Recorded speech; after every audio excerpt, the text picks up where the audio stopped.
বন্ধুসকল আবেলিৰ মিঠাময় সময়ত আজি আকৌ পুনৰাই আপোনালোকৰ মাজত উপস্থিত হলোহি তো আপোনালোকৰ খবৰ কেনে আছে মোক কমেণ্টত জনাব তো আজি মই আকৌ পুনৰাই আহিছোঁ কোমোৰা খেতিৰ ভিডিঅ' এখন দিবৰ কাৰণে তো আশা কৰোঁ আপোনালোকে মোৰ ভিডিঅ' এখন আৰম্ভণিৰ পৰা শেষলৈকে নিশ্চয় চাব তো চালে আপোনালোকে নিশ্চয় গম পাব যে মই আজি এই ভিডিঅ'ৰ মাজেদি আপোনালোকৰ লগত কি কথা শ্বেয়াৰ কৰিম কি ঔষধ এই খেতিত স্প্ৰে কৰিব লাগিব তাৰপিছত কি সাৰ দিব লাগিব কেনেকৈ দিব লাগিব কেনে ধৰণৰ ঔষধ দিলে খেতিত পোকে আক্ৰমণ কৰিব নোৱাৰে আৰু ফলন বৃদ্ধিৰ বাবে কি দানা খেতিত সিঁচিব লাগে তো সবিশেষ এ টু জেড কোমোৰা খেতিৰ বিষয়ে এ টু জেড কথা আপোনালোকক মই আলোচনা কৰিম আপোনালোকৰ লগত তো কথা হ'ল কি আপোনালোকে মোৰ চেনেলৰ নতুন ভিউয়াৰ্ছ হৈ আছে নেকি তেনেহ'লে মোৰ চেনেলখন ছাবস্ক্ৰাইব কৰি লওক আৰু কাষত থকা বেল আইকনখন অন কৰি দিয়ক এনেকুৱা ধৰণৰ নতুন ভিডিঅ' নটিফিকেশ্যন আপোনালোকে পাই থাকক হে আশা কৰিলোঁ তো কথা হ'ল আমি অসমীয়া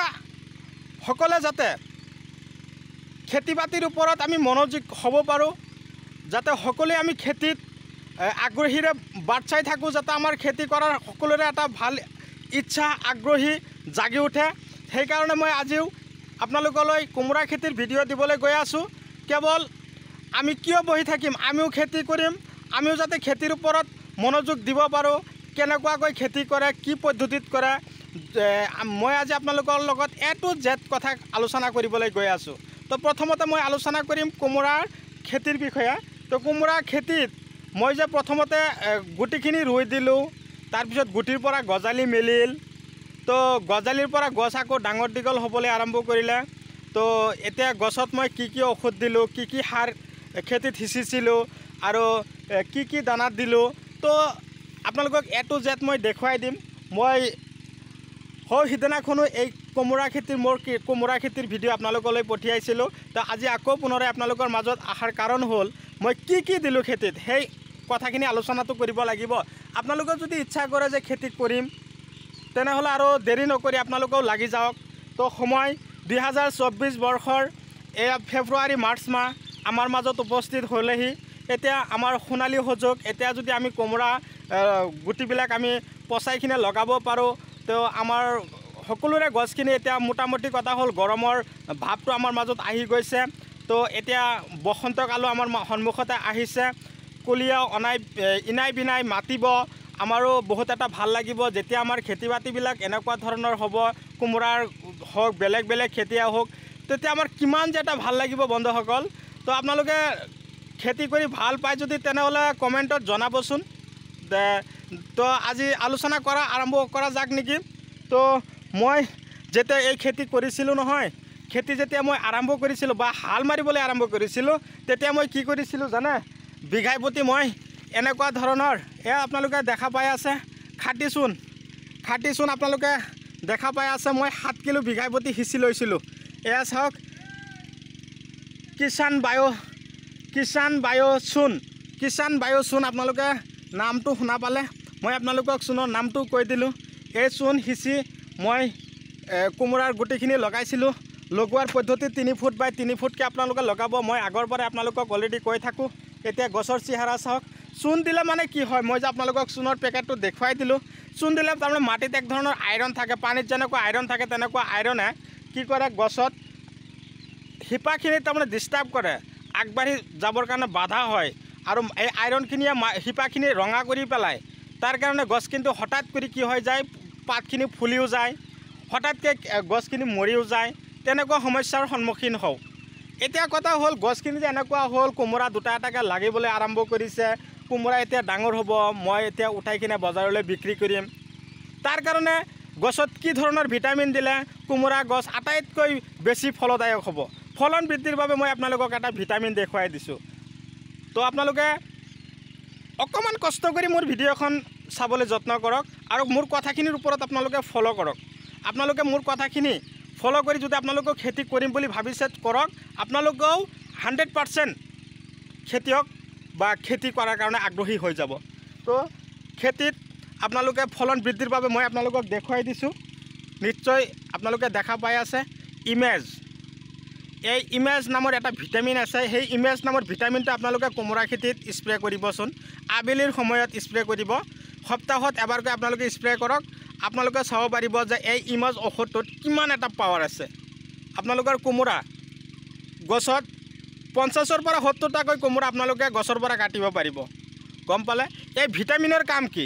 এই ভিটামিনে কি কৰিব? গছৰ বৃদ্ধিত সহায় কৰিব, ফলৰ কাৰণে সুবিধাজনক হ'ব, গছত থকা অইন ধৰণৰ বেমাৰে যদি আক্ৰমণ কৰিছে তাৰ পৰা আমাক আঁতৰাই ৰাখিব, বেমাৰ আজাৰে আক্ৰমণ কৰিব নোৱাৰিব। সেইকাৰণে এই ইমেজ ভিটামিনটো কোমোৰা খেতিৰ কাৰণে বৰ উপযোগী। এয়া চাওক গছৰ যিখিনি তাৰমানে সৰু সৰু আগ ওলাইছে এইবিলাক কাটি আছে আৰু ধুনীয়াকৈ বান্ধি দি আছে।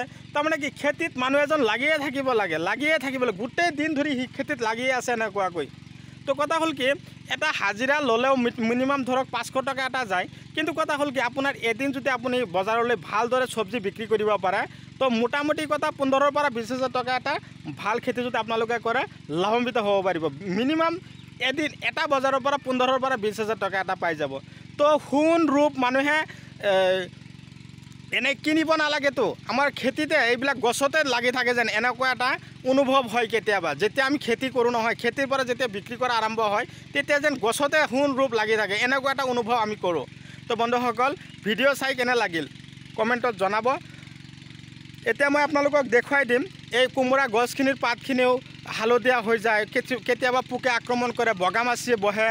বগামাছিৰ কাৰণে আপোনালোকে কোনটো ঔষধ স্প্ৰে কৰিব?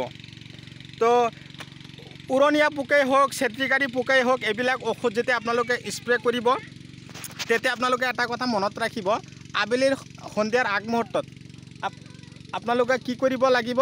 এই সন্ধিয়াৰ আগমুহূৰ্তৰ ফালে আপোনালোকে এই ঔষধখিনি স্প্ৰে কৰিব লাগিব। তো মই দেখাই দি আছোঁ আপোনালোকক। এয়া চাওক, মাষ্টাৰ বুলি এটা ঔষধ আছে, এয়া মাষ্টাৰ। এই মাষ্টাৰ ঔষধটোৱে কি কাম কৰিব? এয়া চাওক, কোমোৰা গছখিনিৰ পাতে পাতে বহি থাকে, পাতবিলাক ফুলি যায়।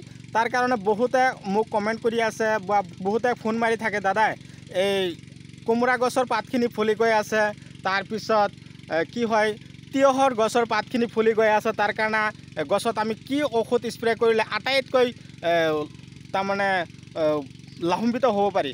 তাৰ কাৰণে আপোনালোকে এই মাষ্টাৰ ঔষধটো আপোনালোকে খেতিত স্প্ৰে কৰিব। মাষ্টাৰ ঔষধে কি কৰে, গছত থকা যিবিলাক উৰণীয়া পোক আছে ৰঙা ৰঙা, তাৰ লগতে আছে কি এই বগামাছি, ইয়াত ফটো আপোনালোকে দেখা পাই আছে এই মাষ্টাৰ ঔষধত। এই মাষ্টাৰ ঔষধ দিয়াৰ লগে লগে চাব আপোনালোকৰ কোমোৰা গছখিনিৰ পাতখিনি ফুলিও নাযাব, গছখিনিৰ চেহেৰাও ভাল হ'ব।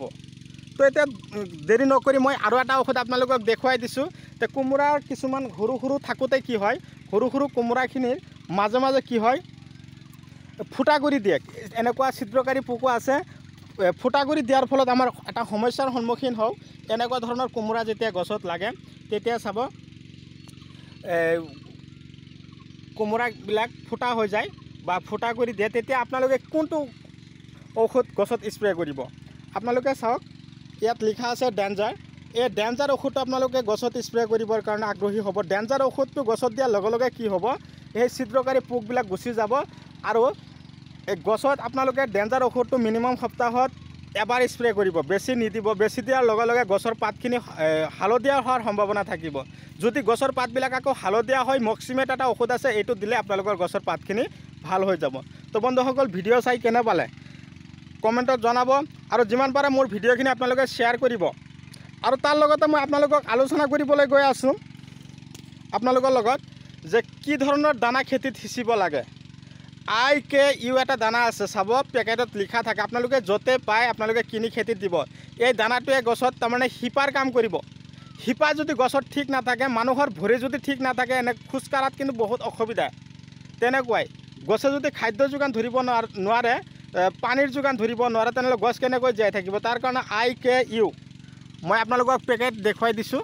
এয়া চাওক, এনেকুৱা ধৰণৰ দানা। এই চাওক, শিপাৰ কাম কৰি আছে, ই দেখুৱাই দিছে ডাইৰেক্টলি গছ বৃদ্ধি হ'ব। এই দানাটো আপোনালোকে খেতিত দিব আৰু গছৰ চেহেৰা একদম পূৰা ভাল হৈ যাব। এনেকুৱা দানাও দিব পাৰে। তাৰ লগতে মই আপোনালোকক আৰু এটা দানাৰ কথা কৈ দিছোঁ, কিং গোল্ড। এই দানাটো কি কৰিব, গছৰ বৃদ্ধিত সহায় কৰিব। এনেকুৱা ধৰণৰ দানাবিলাকো আপোনালোকে খেতিত সিঁচিব পাৰে। তো বন্ধুসকল, ভিডিঅ' চাই কেনে লাগিল কমেণ্টত জনাব বুলি মই আশাৰে আজিৰ এই আবেলিৰ আগমুহূৰ্তত আপোনালোকৰ মাজৰ পৰা মই বিদায় লৈছোঁ। পৰৱৰ্তী ভিডিঅ'ত যাতে মই আপোনালোকৰ মাজত আকৌ পুনৰাই আহিব পাৰোঁ তাৰ আশা লৈ বিদায় লৈছোঁ। ধন্যবাদ।